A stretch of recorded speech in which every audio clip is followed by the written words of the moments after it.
Alright guys, so I was just going to show you, I'm working on a 2015, excuse me, my allergies are really bothering me. A 2015 Honda Rancher. This four-wheeler, as you can see, is pretty much like brand new. The guy bought it for his daughter for Christmas. She rode it a handful of times and then they parked it in a building and it's been sitting there since, and it's 2023, so quite a number of years this thing has sat, from 2015 to 2023. I haven't put the new battery in it, but I think he said it had like less than 20 miles on it. So it's almost a new four-wheeler, but it's fuel injection. When he called me about it and was telling me the situation, I told him to go ahead and order me a fuel pump when he brought it, because I knew it was going to need one. I know everybody thinks fuel injection can sit and not have damage like a carburetor system, but just to show you a little bit here, if you look down, that gas almost looks red. The camera doesn't do it justice.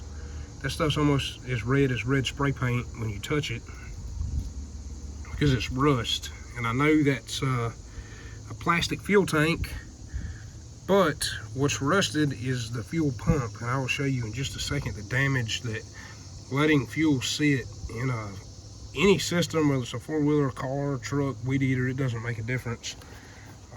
What kind of damage it does to an engine and a fuel system. So this is the fuel pump. I just took it out. If you'll look at how much rust, all these little springs, very rusty. This pickup tube right here is very rusty and corroded, very, very nasty. You can see just the amount of discoloration and trash that's in this pump. I mean, this wouldn't have ran any time at all. If it would have even cranked, it wouldn't have ran long, and they would have been putting a pump in this. That's why when he called me about it, I told him to go ahead and bring me. Look, you can see some of the, and I thought I had that fuel pump empty, but I guess there's a little bit still left in it. You can see the trash in there. It's coming out.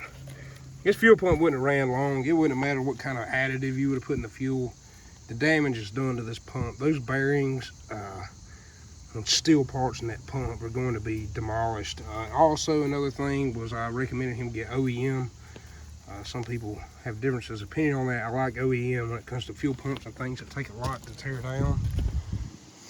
This thing's still draining. Once it's all drained out, I'll kind of show y'all some of the ways that I have worked on this, what it takes to take these computer boxes off to be able to get this fuel pump out. It's not a hard job. It is very time consuming because it's meticulous. Another thing, rats built a nest in here. So there are lots of rat droppings. They had stuff that they had pulled up into the engine bay. So I'm going to do a little bit of cleaning on that. Luckily it was stored inside, but another thing, anytime something's been sitting to look for, is electrical problems. The camera's having a hard time focusing, but if you look down in there, you can see those wires. The mice have chewed that.